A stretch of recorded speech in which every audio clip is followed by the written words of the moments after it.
자, 여러분 오늘 말씀은 우리 예수님께서 사마리아 수가성에 살고 있는 한 여인을 만나시고 그 여인과 나눴던 그 대화 중에서 하신 그런 말씀입니다. 자, 여러분 사마리아 여인과의 만남은 예수님께서 첫 번째 유월절을 지키시기 위해서 예루살렘에 이제 오시게 되어지고 이제 그 예루살렘에서 첫 번째 유월절을 보내시고 그 다음에 이제 갈릴리로 이제 올라가시는 그런 도중에 사마리아를 이제 거쳐서 이제 가시게 되어집니다. 그 사마리아 그 수가성에 있는 이 우물에서 한 여인을 만나서 그 여인에게 복음을 전하는 그런 이야기입니다. 자, 여러분 성경은 이 여인을 사마리아 여인 이렇게 이제 말을 하고 있죠. 그런데 우리는 이제 수가성 여인 이렇게 더 잘 알고 있는 그런 여인입니다. 자, 오늘 말씀은요, 이 수가성 여인이 어떻게 예수님을 만나서 그 삶이 변화되는가 여기에 포커스를 두는 것보다는 이 예수님과 이 수가성 여인이 만나서 나눈 대화 중에서 이 여인이 예수님께 질문한 이제 그런 부분들이 있습니다. 그 질문을 하고 거기에 예수님께서 답을 하시게 되어지는데 그런 질문과 답 중에 중요한 이 예배에 대해서 말씀을 하시는 그런 부분이 나오게 되어집니다. 저와 여러분들 오늘 봉독을 했죠. 이제 그 부분인데 이 부분에 대해서 여러분들과 좀 말씀을 나누려고 합니다. 자, 여러분 우리가 좀 오늘 읽었던 그 본문 좀 앞쪽에 좀 읽어보면은요, 맨 처음에 이 사마리아 여인이 예수님을 만났을 때 굉장히 쌀쌀맞게 이렇게 대하게 되어집니다. 그렇죠? 유대인 남자가 당시에 문화적으로 볼 때 또 이방인이었던 그것도 여자에게 물을 달라라고 한다는 것은 당시의 상황에 굉장히 생소한 그런 상황이었거든요. 그런데 뭐 그런 상황이 벌어지니까 이 여인이 우리 예수님에게 좀 쌀쌀맞게 좀 대하는 그런 이야기가 나옵니다.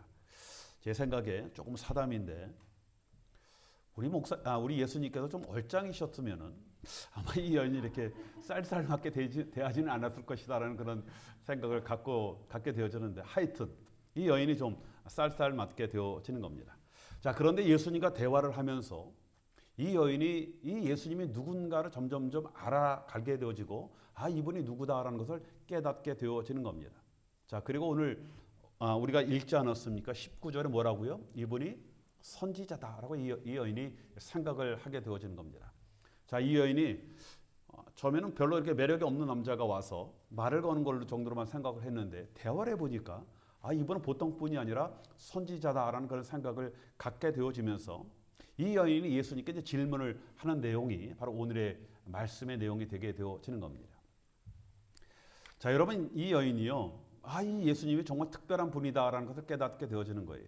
그래서 이 여인이 평소에 갖고 있었던 그 마음속에 품고 있었던 이 궁금히 여겼던 그런 것들을 질문을 하게 되어지는 겁니다. 자, 여러분 그런데 그 질문의 내용을 우리가 볼 때, 자, 여러분 이 여인이 얼마든지 다른 질문을 할 수 있을 수가 있거든요. 그렇죠? 이 여인의 삶의 정황을 보면 정말 선지자가 나타났으면 뭐 이런 질문을 할 수가 있을 것 같아요. 저 선지자님, 왜 나는 내 삶은 왜 이렇습니까? 그렇죠? 그동안 5명의 남편이 있었고 지금도 한 남자가 살고 있는데 이 남자와 제가 행복한 삶을 살 수 있을까요? 뭐 이런 일본 질문이라든가 그 밖에 자신의 삶과 상황에 대해서 얼마든지 질문을 할 수가 있거든요. 자, 여러분 그런데 이 여인이요, 질문한 내용은요 그런 것이 아니었습니다. 놀랍게도 예배에 관한 그런 질문이었다는 겁니다. 자, 여러분 만약에 우리 주님께서 여러분들의 앞에 오셔서 여러분들과 대화를 할 때 여러분들 마음속에 질문이 생겼으면 여러분 무엇을 질문하시겠습니까? 여러분은 신앙적인 어떻게 해야 주님, 내가 더 우리 주님을 잘 섬기고 예배할 수 있는 그런 믿음을 가질 수 있습니까? 이런 질문 하시겠습니까? 자, 여러분 우리는 보통 이 여인을 어떻게 생각합니까? 꼭 그렇진 않지만은 우리의 잘못된 선입관 때문에 이 여인을 부정한 여인이다 이렇게 생각을 많이 합니다. 그렇죠? 그런데요, 이 여인은요, 우리는 그렇게 생각했는데 평소에 그 마음에 어떤 마음을 갖고 있었습니까? 온전한 예배에 대한 관심을 갖고 있었습니다. 그렇죠? 그리고 예수님이 보통 분이 아니다라는 것을 깨닫고 그 다음에 예수님께 이 예배에 대해서 여러분 질문을 하고 있다는 겁니다. 자, 여러분 이러한 신령을 아시는 예수님께서요.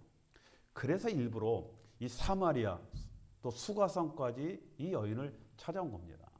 여러분, 우리 예수님께서 그냥 길 가다가 그냥 할 일 없어서 이 여인을 우연히 만난 게 아니라니까요. 뭔가 우리 주님께서 이 여인을 반드시 찾아가야 할 뭔가가 있는 거거든요. 그렇죠? 이 여인이 그 마음속에 갈증이 있지만 그 갈증은 하나님을 경배하고 하나님을 예배하고자 한 그런 갈증이 있었고, 이것을 우리 주님께서 그 여인을 찾아오게 된 원인이 되게 되어지는 겁니다. 자, 이 사마리아 여인의 질문이 이렇습니다. 유대인들은 예루살렘에서 예배를 드려야 바른 예배라고 하는데, 그렇죠? 그것이 맞느냐 하는 그런 질문입니다. 왜냐하면요, 당시에 사마리아 사람들은 그리심산에서 예배를 드렸습니다. 왜 그렇습니까? 당연히요. 구약 때는 정치적인 이슈가 있었지만은 신약에 와서는 이제 다 그런 북이스라엘이라든가 유다라든가 이런 경계가 없어지지 않았습니까? 그럼에도 불구하고 예루살렘에서 예배를 드리지 못하는 것은 유대인들이 당연히 사마리아 사람들을 그곳에 와서 예배를 드리지 못하기 때문에 그런 것 아니겠습니까? 자, 그러자 우리 예수님께서 이렇게 대답을 하십니다. 예루살렘이나 그리심산과 같은 장소의 문제가 아니다는 겁니다. 예배는 그런 장소의 문제가 아니다라고 말씀을 하셨고, 예배자의 자세에 대해서 이제 말씀을 하시는 겁니다. 뭐라고 말씀하셨습니까? 예배는 신령과 진정으로 드리는 예배가 바른 예배다라고 말씀을 하셨습니다. 우리 주님께서 예배는 신령과 진정으로 드려져야 한다라고 말씀을 하셨는데, 여러분, 이게 그냥 많은 예배 방법 중에서 신령과 진정을 얘기하신 것이 아니라, 여러분 영어 성경만 봐도 그 앞에 must라는 당위성을 강조하는 그런 단어가 들어가 있어요. 신령과 진정으로 반드시 드려져야 한다라는 것을 말씀을 하고 있습니다. 자, 여러분, 이 여인이 사마리아에서 예루살렘에서 예배를 드려야 됩니까? 그리심산에서 드려야 합니까? 라는 것은요, 어떻게 보면 이 여인이 장소에 대해서 질문하지만은, 저는 이 질문을 읽으면서 제 마음속에 이런 마음이 들었어요. 이 여인의 속마음이 따로 있다. 그렇죠? 아마 이런 마음이 아니었을까? 우리와 같은 그런 자들도 하나님 앞에 예배 드릴 때 그 예배를 우리 하나님께서 받아주십니까? 라는 그런 그 여인의 내면에 또 이러한 질문이 있었을 것이다 라고 이렇게 생각이 되어집니다. 자, 우리 예수님께서 그리심산도 아니고 예루살렘도 아니다라고 하셨죠.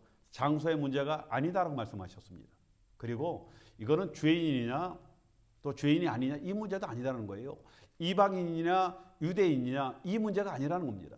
하나님은 유대인에만 예배를 받아주고 이방인의 예배는 안 받아주시는 그런 분이 아니다라는 것을 말씀을 하시는 겁니다. 그리고 바른 예배는 영이신 하나님을 영과 진리로 드려야만 하는 예배를 말씀을 하셨다는 겁니다. 여러분, 어디 또는 누가 이게 아니라, 그리고 그렇다고 우리 예수님께서 예배 절차나 순서와 같은 그런 예전에 대해서 말씀을 하시지 않고 반드시 영과 진리로 드려져야 하는 예배를 말씀을 하셨습니다. 예배는 영과 진리로 드려지는 그런 예배는 모두 다 그는 하나님이 기뻐 받으시는 온전한 예배가 되어진다라고 예배의 가장 중요한 원리를 말씀을 하셨습니다. 자, 그러면 오늘 말씀에 영과 진리로 예배할지니라고 하셨죠. 그렇죠? 여러분, 여기서 영이라는 것은 퓨누마티라는 그런 단어를 헬라어로 썼거든요. 그다음 진리는 알레테이아라는 그런 단어를 썼습니다. 이것을 번역하면은 성령 안에서, 그리고 진리, 다른 말로 말씀 안에서라는 그런 의미가 포함되어 있습니다. 그래서 성령 안에서, 진리와 말씀 안에서 예배해야 한다라는 이런 말씀을 하시는 겁니다.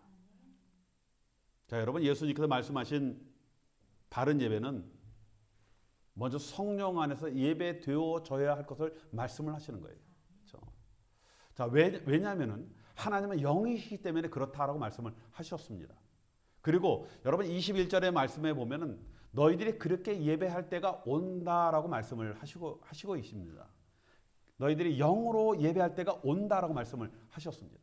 하나님은 영이시기 때문에 우리가 영으로 예배 드리도록 하나님께서 그렇게 하신다라는 그 의미가 이 안에 포함되어 있는 겁니다. 자, 여러분, 영이신 하나님께서 우리가 온전한 예배를 드리기 위해서는 여러분 우리가 드릴 수 없는 거거든요. 그렇죠? 하나님께서 그렇게 하셔야 여러분 우리가 정말 영과 진리로 예배를 드릴 수가 있는 겁니다. 그런데 하나님께서 그렇게 하시겠다. 그때가 온다라고 말씀을 하시고 있는 겁니다. 자, 여러분 그런데 문제는요. 우리가 영으로 하나님 앞에 드려져야 하는데 또 그럴 때가 올 것이다라고 말씀을 하셨는데 그런데 문제는 여러분 이미 우리는 죄와 허물로 우리의 영이 죽은 자들이거든요. 그렇죠? 죄와 허물로 죽었던 너희라고 말씀을 하시지 않았습니까? 그렇죠? 여러분 죽은 자들이 살아계시는 우리 하나님께 여러분 예배할 수 없는 겁니다. 그렇죠? 그래서 우리가 거룩한 산제사로 하나님께 예배 드리기 위해서는 예수의 피로 씻겨지고 성령에 의해서 우리가 산영이 되어야 한다는 겁니다. 그래야 하나님 앞에 우리가 제대로 예배가 되게 되어지는 겁니다. 자, 여러분 우리가 산영이 돼요. 우리의 영이 살아나야 우리가 하나님을 그때 비로소 진정으로 예배를 드리게 되어진다라고 말씀을 하고 있습니다. 자, 여러분 예배의 형태나 장소를 따지기 전에 또 우리의 죄가 크고 작기를 따지기 전에 먼저 죽었던 우리의 영이 산영이 되어야 한다. 그렇죠? 살아난 영이 되어야 영이신 하나님께 예배를 드릴 수 있다라고 말씀을 하고 있습니다. 자, 여러분 그래서요 원칙적으로 말씀드리면은 여러분 불신자들은 여러분 예배가 불가능한 거예요. 예배를 드릴 수가 없습니다. 자, 여러분 이 얘기는 하나님이 예배를 안 받는다 그 얘기가 아니세요. 자, 여러분 우리 하나님은 모든 창조의 하나님이거든요. 하나님은 당연히 모든 사람들을 통해서 예배를 받으시기에 합당한 분입니다. 만약에 불신자가 예배를 드린다라고 하면 왜 하나님께서 그 예배를 안 받으시겠습니까? 그런데 여러분 불신자들은 절대적으로 하나님을 예배하려고 하지 않는다는 겁니다. 여러분 그 영이 죽었는데 살아계신 우리 하나님의 그 영이신 하나님을 어떻게 예배할 수가 있습니까?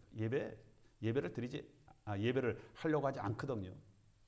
자, 그렇지만 아직 하나님에 대해 알지 못하고 무엇이 예배인지조차 알지는 못하지만 하나님에 대한 관심을 갖고 그 하나님을 알아가기 원하는 그런 분들이 있거든요. 그렇죠? 이런 분들은 우리 뭐라고 얘기합니까? 구도자라고 얘기하죠. 구도자. 어느 교회는 이런 구도자 예배가 있어요.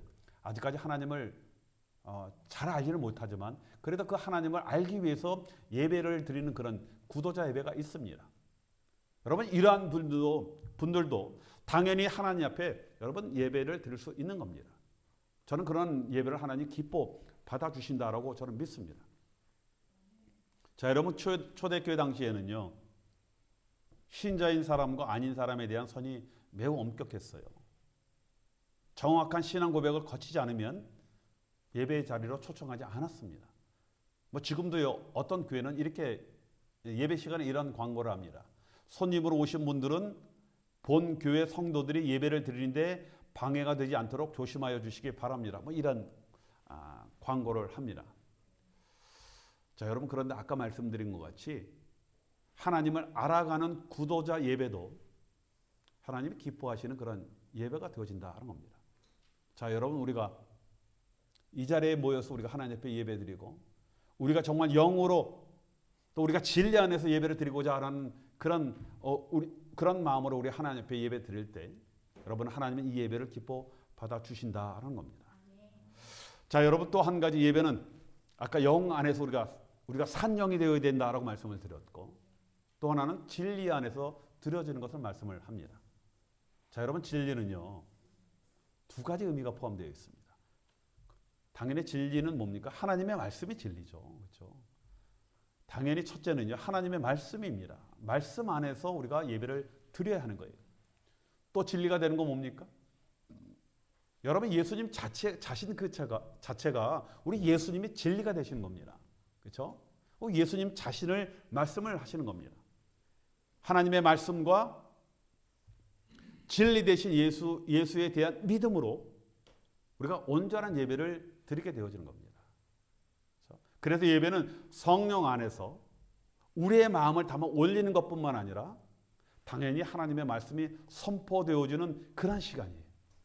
예배는 당연히 하나님의 말씀이 선포되어져야 하는 겁니다. 그리고 하나님의 진리의 말씀이 우리 믿음 안에 선포되어질 때 예배가 바른 예배가 되어지는 거예요. 하나님의 말씀이 선포되어지는데 만약에 여러분 안에 진리 대신 예수 그리스도가 없고 믿음이 없다라고 한다면은 여러분 그 예배는 예배가 되지 못하는 겁니다. 그렇죠? 여러분 지금도 많은 곳에 진리를 전한다라고 하지만 진정한 하나님의 말씀이 선포되지 않거나 예수 그리스도가 올바르게 가르쳐지지 않는 예배는 올바른 예배가 아닙니다. 뭐 세상에 많은 교회가 있지만 그 교회가 다 하나님을 예배하는 것이 아니거든요. 올바른 예수에 대해서 진리 대신 그 예수를 제대로 선포하거나 하나님의 말씀이 정확하게 가르쳐지지 않는 그 예배는 우리가 예배라 할 수 없다라고 말씀을 드릴 수가 있습니다. 바른 진리의 하나님의 말씀과 구주 예수가 선포되어지고 그 말씀을 아멘으로 하답하면서 하나님의 말씀을 받을 때 여러분 올바른 예배가 되어지는 겁니다. 그렇죠? 자, 우리가 비록 살아 있고 내 안에 믿음이 있지만은 여러분 선포되어지는 하나님 말씀이 있거든요. 예배 굉장히 중요한 요소라고 말씀을 드렸죠. 그렇지만 우리가 믿음이 있지만은 우리 믿음 안에 그 말씀을 받아들여야 한다는 겁니다. 그렇죠? 여러분 가끔 가다 보면요 예배 시간에 목사들이 선포하다 보면은 가다 보면 그 선포되어지는 말씀을 놓치는 그런 경우들이 많이 있지 않습니까? 예수님이 비유하셨잖아요. 씨 뿌리는 비유. 그렇죠? 가시덤불, 길가, 돌짝발에 떨어지는 그런 경우들. 왜 그렇습니까? 마귀들이 뺏겨가는 그런 경우들이 있거든요. 누구는 여기서 하나님 앞에 예배가 되지만은 어떤 분들은 예배가 되지 못하는 그런 경우가 있다라는 겁니다. 그래서 자, 예배는 창조주 하나님의 말씀과 구주 예수와 성령이 중심이 되어야 하는 겁니다. 그렇죠? 여러분 예배 자리에 삼위일체 하나님 외에 다른 것들이 들어차서는 안 되는 겁니다. 이게 진정한 예배예요. 여러분 예배하는 이 하나님의 말씀과 성령의 은혜와 또 진리 대신 우리의 믿음으로 나타난 예수 그리스도가 반드시 있어야 여러분 온전한 예배가 되게 되어지는 겁니다. 그 외에 다른 것이 있어서는 안 되는 거예요. 자, 여러분 구약에 보면요. 하나님께 제사를 지낼 때 이제 단을 쌓게 하지 않습니까? 그렇죠? 근데 그 단을 쌓을 때 어떤 돌? 다듬지 않은 돌로 쌓게 하는 거예요. 그렇죠? 여러분 우리 생각이에요. 이 하나님 앞에 이 단을 제사를 드리는데 그 단정하게 돌을 좀 깎아서 정말 보기 좋게 아름답고 예쁘게 하면 얼마나 좋겠습니까? 그렇죠? 그러면 하나님께서 정말 기뻐하실 것이다라고 생각이 되어지는데 여러분 하나님은요 다듬지 않은 돌을 사용하게 하셨어요. 그 얘기는 뭡니까? 주변에 있는 그냥 돌을 갖다가 그냥 싸서 올려놓고 그렇게 하셨습니다. 여러분 하나님은 사람들이 단에다 신경 쓰는 것보다 만약에 단에다 신경을 쓰게 되어지면은 주객이 전도되는 것을 우려하셨습니다. 그렇죠? 여러분 그 단이 중요한 것이 아니라 그 올려드리는 제물과 그 제물을 올리는 그 사람들의 심령이 중요한 것이지 단이 중요한 것을 아닌 것을 여러분 구약 때부터 말씀을 하셨거든요. 여러분 예배의 초점이 하나님을 예배하는 데 있거든요. 산영으로 하나님 앞에 나와 하나님을 찬양하고 또 선포되는 그런 말씀을 믿음으로 받아서 우리의 자유와 새롭게 누림을 갖게 되어지고 이것 때문에 우리가 이 한 주간을 승리하기 위한 영적 힘을 공급을 받는 축제 시간이 되어야 하는데 그렇죠? 그런데 단에 돌을 다듬는데 너무 많은 시간과 노력을 허비하다 보면요 본질을 놓치는 겁니다. 예배가 되어지지 않는 거예요. 그렇죠? 여러분 다른 것에 우리의 마음과 생각이 가 있으면 안 되는 겁니다. 그래서 여기 있는 목사가 가끔 가다가 우리 친교 시간 굉장히 중요하거든요. 여러분들 섬기는 건 너무나 아름답습니다. 그건 정말 아름다운 교회예요. 초대교회가 그렇게 했거든요. 그런데 여러분 우리가 잘못하면요 이 단을 다듬는데 시간을 다 보낼 수가 있어요. 그러다 보면 본질을 놓치기 때문에 가끔가다 제가 여러분들에게 잔소리를 하는 것입니다. 자, 여러분 또한 예배는요 우리가 예배의 자리로 나가는 것입니다. 물론 뭐 영이신 하나님 무소부시하시죠. 어디나 계십니다. 그렇죠? 어디에서나 우리가 하나님을 예배할 수 있지만 그렇지만은 여러분 예배는 우리가 어떤 예배 자리로 장소와 시간을 가지고 하나님 앞에 나가는 것. 이것이 예배가 되어지는 겁니다. 자, 여러분 구약에 보면요. 아무 데서나 하나님께 예배하지 않았거든요. 하나님께서는 어떻게 하셨습니까? 성막이라는 특정한 장소에 하나님 임재하셨습니다. 하나님은 아무 데나 계시지 않고 성막이라는 그 특정한 장소에 임재하시고 온 이스라엘 백성들을 그 성막으로 부르셨습니다. 너희들이 나와라 라고 말씀을 하시는 겁니다. 여러분 예배라는 것은 우리의 필요에 따라서 우리 하나님을 부르는 것이 아니라 하나님이 정하신 때와 장소로 우리가 그 하나님 앞으로 나가는 것을 말씀을 하는 거예요. 여러분 우리가 주일날 하나님 앞에 나오는 것 굉장히 중요합니다. 여기서부터 예배가 시작되어지는 거예요. 자, 여러분 하나님은요 태초라는 시작점을 정하셨죠. 그렇죠? 여러분 그래서 세상에 가장 먼저 창조된 것이 뭐라고요? 시간입니다. 태초는 거 뭐예요? 시간의 스타트점이잖아요. 시작점. 이걸 먼저 이거 만드시고 그리고 공간 안에 천지를 창조하셨거든요. 여러분 하나님 창조 안에 시간과 공간은 굉장히 중요한 기초가 되는 거예요. 하나님은 모든 것들을 시간과 공간 안에서 여러분 모든 하나님의 활동을 하셨거든요. 그래서 하나님께서는 우리를 시간과 공간 안에서 창조하시고 또 그 안에서 예배하도록 그렇게 하셨습니다. 공간과 시간이 있다고 아무 때나 아무 곳에서 우리 편할 때 하는 것이 아니라 하나님은 시간과 공간을 정해 주셨거든요. 그렇죠?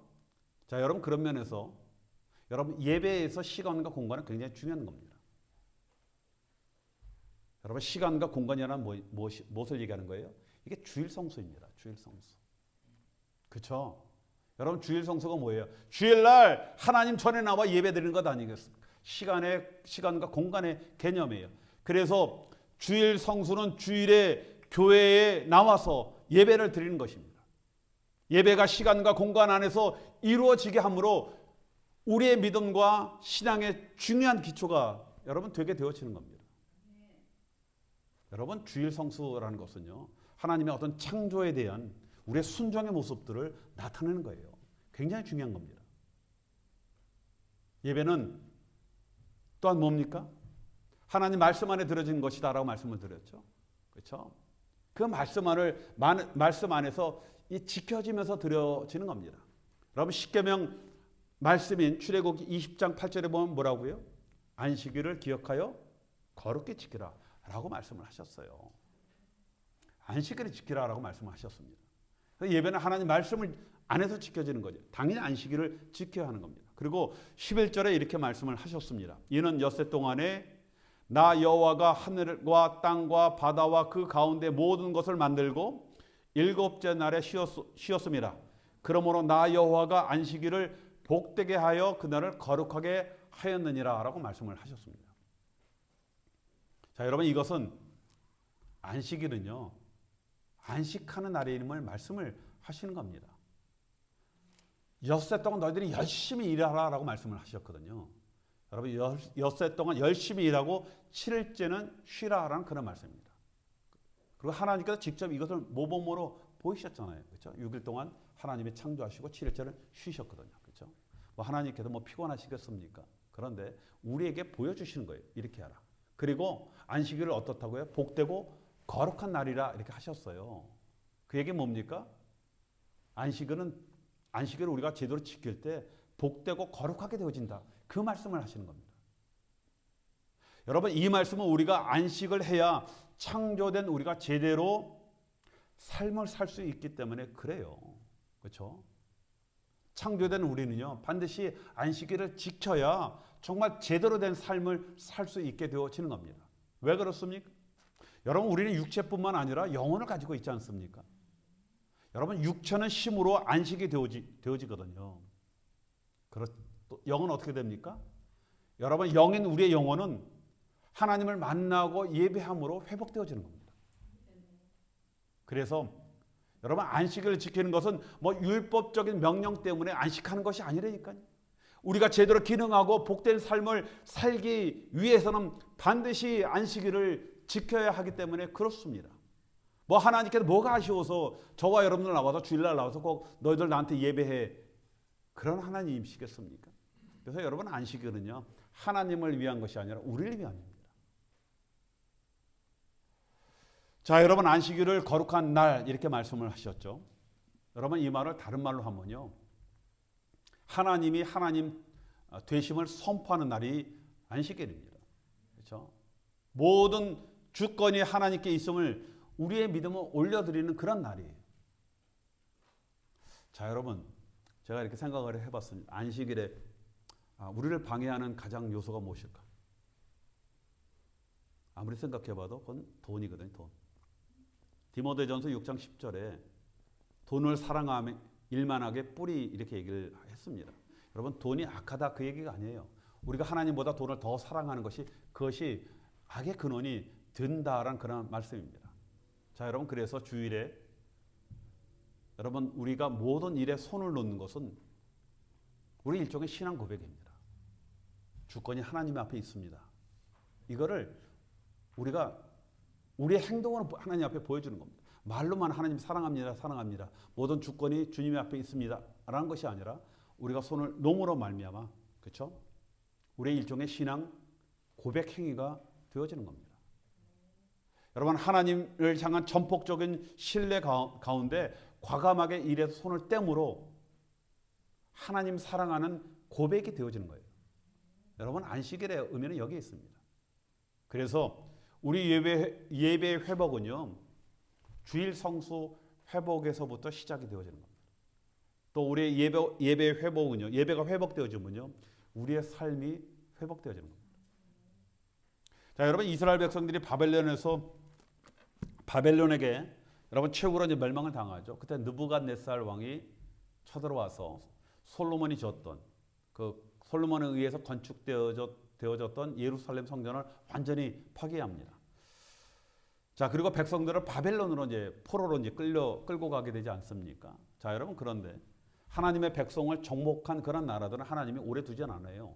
아무리 강대한 그런 나라도 얼마 가지 못해서 다 망합니다. 그렇죠? 여러분 이 바벨로니아 이 문명이 대단한 문명이거든요. 지금도 엄청난 문명이지만 이게 얼마 가지를 못하고 망하게 되어지는 겁니다. 누구에 의해서? 페르시아 고레스에 의해서 망하게 되어지는 겁니다. 여러분 이 페르시아라는 제국도 굉장한 제국인데 결국 이 페르시아도 오래 가지 못합니다. 자, 그런데 여러분 고레스 왕이 이스라엘 백성들에게 너희들이 원하는 자는 너희들의 고향인 예루살렘에 돌아가서 성전을 짓고 그곳에 살도록 허락을 하여 줍니다. 그래서 이스라엘 백성들이요 포로로 끌려간 지 70년 만에 이사야가 예언하지 않습니까? 너희들이 70년 만에 돌아올 것이다. 그렇죠? 70년 만에 예루살렘으로 돌아와 성전을 다시 짓고 하나님을 예배하게 되는 겁니다. 이게 누구 작품입니까? 하나님께서 미리 예언하셨다니까요. 그렇죠? 우리는 그렇게 생각을 합니다. 고레스가 정말 하나님을 믿는 정말 좋은 왕인가 보다. 그래서 이스라엘 백성들은 고향으로 보내서 예루살렘으로 보내서 거기서 성전을 짓게 하였나 보다라고 생각하는데 여러분 고레스가 좋아서 그렇게 한 것이 아니거든요. 에스라서 1장 보면요. 1장 1절에 하나님께서 고레스의 마음을 감동케 하셨기 때문이다라고 말씀을 하십니다. 하나님께서 고레스의 마음을 감동시킨 거예요. 왜요? 내 백성들이 돌아가서 하나님 성전을 다시 짓고 거기서 예배를 드려야 살기 때문에. 그렇죠? 하나님께서 이스라엘을 망하도록 그냥 두신 것은요. 그 마음속에 하나님을 섬기는 예배하는 그 예배가 사라졌기 때문에 그렇게 한 것 아니겠습니까? 그들이 살기 위해서는 다시 가서 성전을 짓고 거기서 예배를 드려야 이들이 살기 때문에 그렇게 하신 겁니다. 여러분 이사야서 1장 11절에 이렇게 말씀을 하셨죠. 여호와께서 말씀하시되 너희의 무수한 재물이 내게 무엇이 유익하뇨? 나의 순양의 번제와 살찐 짐승의 기름에 배불렀고 나는 숫송아지나 어린 양이나 숫염소의 피를 기뻐하지 아니하노라. 뭔 얘기예요? 너희들의 예배가 완전히 이제는 망가졌다. 그 이걸 얘기하시는 겁니다. 하나님을 예배하지만 습관과 마음이 담기지 않은 그런 예배가 되었다. 이 얘기입니다. 예배가 무너진 걸 말씀을 하신 것이죠. 그래서 하나님께서 예배를 다시 시작하도록 하셨습니다. 성전이 무너지고 다 포로로 끌려는 거예요. 다시 돌아와 성전을 짓고 다시 돌아와 하나님을 예배하도록 그렇게 하셨다라는 겁니다. 여러분, 우리가 예배가 무너지면요, 우리가 세워놓은 모든 거 다 무너집니다. 그렇죠? 자, 여러분, 우리 하나님은요, 우리의 예배가 항상 갱신되어지기를 원해요. 우리가 꾸준하게 그냥 예배만 드렸다라고 되는 것이 아니라 우리 예배가 날마다 갱신되어지기를 원합니다. 습관화되지 않고 우리의 중심과 우리의 마음이 담겨져 있는 그런 예배로 살아있는 우리의 산영으로 하나님 앞에 드려지는 그런 예배를 원하시는 겁니다. 이것은 하나님을 위함이 아니라 우리를 위함이기 때문에 그렇습니다. 우리가 살고 우리가 승리하는 그런 길이기 때문에 그렇습니다. 우리 예수님께서 수가성 여인의 예배를 회복해 하시는 것은요, 그의 삶이 다시 회복하게 하기 위함이었습니다. 그 여인이 다시 회복되기, 그 삶이 회복되기 위해서는 예배가 다시 회복되어야 하기 때문에 그를 찾아가 그 예배를 회복시키고 모든 삶이 회복되게 그렇게 하셨다는 겁니다. 자, 여러분, 우리가 다시 한번 우리 예배를 돌아보고 우리 예배를 다시 한번 갱신함으로 여러분, 그럴 때 우리의 모든 것들이 다 회복되어지게 되어지는 겁니다. 다시 한번 우리의 예배를 하나님 온전하게 드림으로 말미암아 우리의 믿음뿐만 아니라 우리의 모든 것들이 회복됨으로 하나님의 영광, 승리의 삶을 사시는 저와 여러분이 되시길 주님의 이름으로 축원드리겠습니다.